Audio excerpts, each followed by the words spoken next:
This channel does not promote any violent, harmful, or illegal activities. All content provided by this channel is meant for an educational purpose only. এসএসসির সঙ্গে বৈঠক ছিল, শিক্ষা দপ্তরের সঙ্গে বৈঠক ছিল, যোগ্য চাকরিহারাদের সেই বৈঠকের পর এই মুহূর্তে শিক্ষামন্ত্রী ব্রাত্য বসু বেরিয়ে এসেছেন সাংবাদিকদের সামনে। সাংবাদিক বৈঠকের তোড়জোড় চলছে, কি কথা হচ্ছে ওখানে শুনবো। যে যোগ্য আর অযোগ্যের লিস্ট ওনারা অলরেডি তৈরি করতে শুরু করে দিয়েছেন। এই রবিবারের মধ্যে হয়তো হতে পারে, পরের রবিবারের মধ্যে হয়ে যেতে পারে, এবং মানে আইনি পরামর্শ নিয়ে সোমবার নাগাদ উনি সেটা পাবলিশ করবেন, পরের সপ্তাহের সোমবার। ইয়েস, 21 তারিখ, মোস্ট প্রবাবলি 21 তারিখ। আর 22 লক্ষ ওএমআর যেটা বলা আছে, টোটাল পরীক্ষার্থী যারা ছিল তাদের ওএমআর পাবলিশের কথাও আমরা বলেছি। তো ওনারাও সেটাও বলেছেন যে সেটা তো আছে, আইনি পরামর্শ নেবেন। যদি ওনারা মানে পজিটিভ বার্তা দেন যে কোনো অসুবিধা নেই, তাহলে অবশ্যই সেটাও পাবলিশ করা হবে। এবং যেটা ব্যাপার হচ্ছে মিরর ইমেজ, যেটা আমরা বলেছিলাম, সেটা ওনারা এটাই জানালেন যে মিরর ইমেজ তো নেই। কারণ মিরর ইমেজ যদি থাকতো তাহলে সিবিআই নিশ্চয়ই খুঁজে পেত।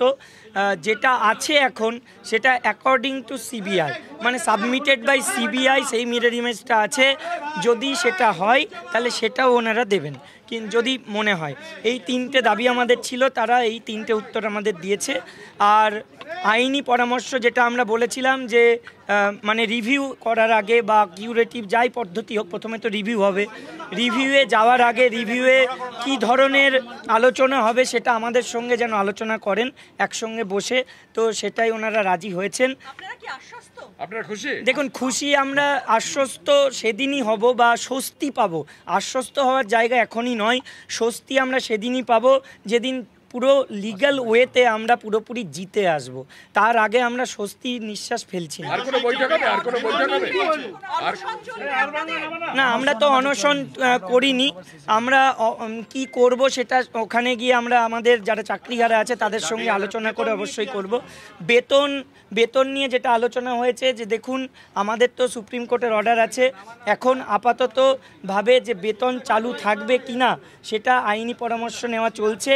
তবে আমরা দেখেছি স্যালারি পোর্টাল খুলে দিয়েছে, এটুকু আছে, বেতন সাবমিট হবে।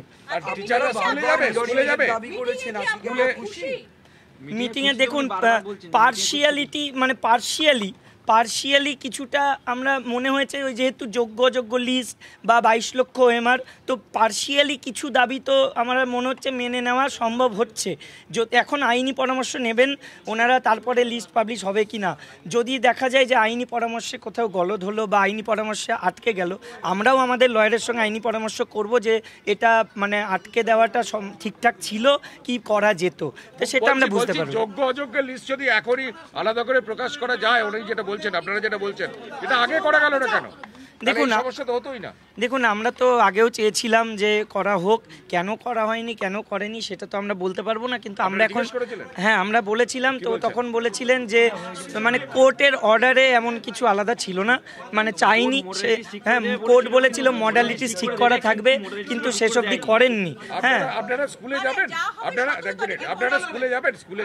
দেখুন সেটা আমরা ওখানে গিয়ে আলোচনা করব, যারা চাকরিহারারা আছেন। বৈঠকে আপনারা যথেষ্টভাবে বলার সুযোগ পেয়েছেন, আপনাদের কথা তুলে ধরতে পেরেছেন? অবশ্যই আমরা আমাদের সমস্ত কথা তুলে ধরেছি। আমরা আমাদের মানে সত্যি কথা বলতে অত্যন্ত দৃঢ় কণ্ঠে প্রত্যেকটা কথা তুলে ধরেছি। ওখানে সমস্ত বিষয়ে আলোচনা হয়েছে, এমন একটা পয়েন্টও আমরা বলতে পারিনি এমন হয়নি। কসবার ঘটনা নিয়ে আমরা বলেছি, তো এটাই বলা হয়েছে যে এটা মানে কোনো রকম বাঞ্ছনীয় নয়, এটা ঠিক হয়নি। হ্যাঁ, এটা একটা সত্যি বাজে ঘটনা ঘটেছে।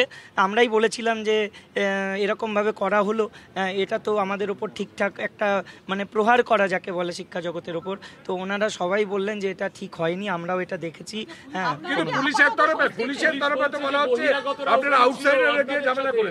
দেখুন আচ্ছা, এখানে মেহবুব উপস্থিত ছিল, তো মেহবুব ভালো করে বলতে পারবে এই বিষয়টা। ওখানে পুলিশের তরফ থেকে বলা হচ্ছে আউটসাইডার নাকি ঝামেলা করেছে, সেখানে না এটা একদমই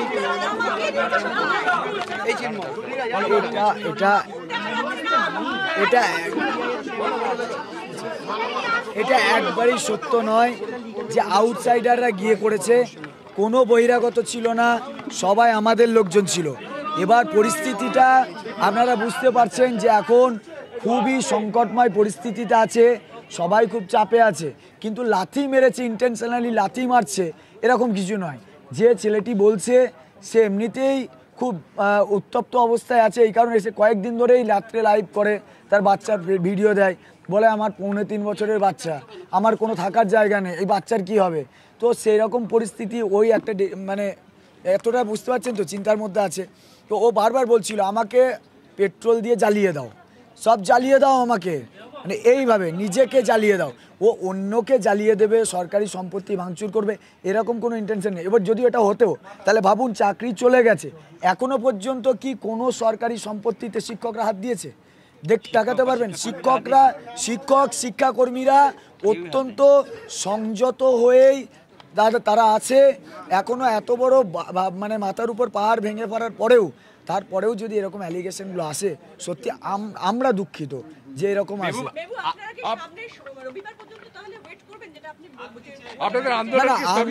আন্দোলন স্থগিত থাকবে না, আমাদের আন্দোলন স্থগিত থাকবে না। কারণ দেখুন, এটা শুধুমাত্র একটা আলোচনা, এবং বলা হয়েছে সোমবারের দিন তারা লিগ্যাল আলোচনা করে এগুলোকে প্রকাশ করবে, কিন্তু হ্যাঁ 1 সপ্তাহ, কিন্তু তার মানে এই নয় যে ওই আলোচনা মানে হলো আর আমরা আর কোনো অবস্থান, আন্দোলন, লড়াই কিছু করব না। আমরা আসলে রাস্তাতেই আছি আর রাস্তাতেই থাকবো, ততদিনই থাকবো যতদিন না আমরা সুপ্রিম কোর্ট থেকে রিভিউতে আমরা ন্যায় পাচ্ছি, ততদিনই আমরা রাস্তাতে থাকবো। যে কোনো স্কুল তো বন্ধ, দাবি করেছেন এই যে 22 লক্ষ ওএমআর, যোগ্য অযোগ্যের আলাদা তালিকা এবং ওই মিরর ইমেজ, প্রত্যেকটা কি দেওয়া সম্ভব বলে স্কুল সার্ভিস কমিশন বলছে? না, 22 লক্ষ ওএমআর আছে, কিন্তু মিরর ইমেজ যেটা, সেই মিরর ইমেজটা ওনারা বললেন সত্যি, আমরা বলছি আমাদের কাছে কোনো মিরর ইমেজ নেই, সেটা আমরা কোর্টেও সেটা আমরা অনেক আগে স্বীকার করেছি, সিবিআইও তার উপর ইনভেস্টিগেশন করেছে। তাই সিবিআইয়ের দেওয়া যে ডেটা, সেই ডেটাটাকে আমরা মানছি, এবং যদি আমরা লিগ্যালি একটা আলোচনা করে ওই ডেটাটাকে আমরা বলতে পারি বা ওইটাকে সার্টিফাইড করি। যোগ্যদের তালিকা তৈরি করা সম্ভব, এটা বলছে? যোগ্যদের তালিকা করা সম্ভব, এবং সেটা বৃহস্পতিবারের দিন, সোমবারের দিন আপলোড করবেন, মানে আলোচনা সাপেক্ষে, মানে আইনি পরামর্শ। 3 দিন পর না, 3 দিন পর না, 21 তারিখ। আচ্ছা, আপনারা কি কিছুটা হলেও স্বস্তি? স্কুলে তো যাচ্ছি না, স্কুল তো এখন বন্ধ হয়ে আছে, সুপ্রিম কোর্টের জাজমেন্ট আছে, আমরা তো সেই জাজমেন্টকে ভায়োলেট করতে পারছি না। একটি অন্য প্রসঙ্গ, অভিজিৎ গঙ্গোপাধ্যায় আপনাদের ওখানে যেখানে অবস্থান চলছে সেখানে অভিজিৎ গঙ্গোপাধ্যায় গিয়েছিলেন, এবং তিনি যাওয়ার পর তাকে গো ব্যাক স্লোগান দেওয়া, তাকে একটা আপনাদের তরফ থেকে কেউ না কেউ একটা বিক্ষোভ দেখানো হয়, কি বলবেন? দেখুন, এখন ওই যে বললাম যে এখন পরিস্থিতিটা এমন, এবং আমাদের প্রতি যে অন্যায় হয়েছে সেই অন্যায়ের সঙ্গে জড়িত নেই কে, যদি বলেন যে জড়িত নেই কে, দেখুন আমরা চাইছি তো, আমরা বলছি যে সমস্ত রাজনৈতিক দল, যারা বিরোধী রাজনৈতিক দল, শাসক, আপনারা নিজেদের মতো করে অবস্থান নিন, আপনারা আসুন আমাদের কাছে গিয়ে, আপনাদের হবেটা কি, আমাদের কাছে গিয়ে আপনারা সান্ত্বনা দেবেন। সান্ত্বনা আমরা সহজে, এটা খুব সহজলভ্য, হ্যাঁ, সান্ত্বনাতে আমাদের চাকরি ফিরবে না। আপনারা কি পদক্ষেপ নিচ্ছেন আমাদের জন্য, কোন জায়গা থেকে পদক্ষেপ? আচ্ছা বলুন তো, বিহার থেকে 2জন এমপি তারা চিঠি লিখলেন, রাহুল গান্ধী তিনি অন্য জায়গাকে, মানে বিরোধী দলনেতা হোক, কিন্তু তিনি তো আমাদের ওয়েস্ট বেঙ্গলের নয়, তিনিও লিখলেন রাষ্ট্রপতিকে।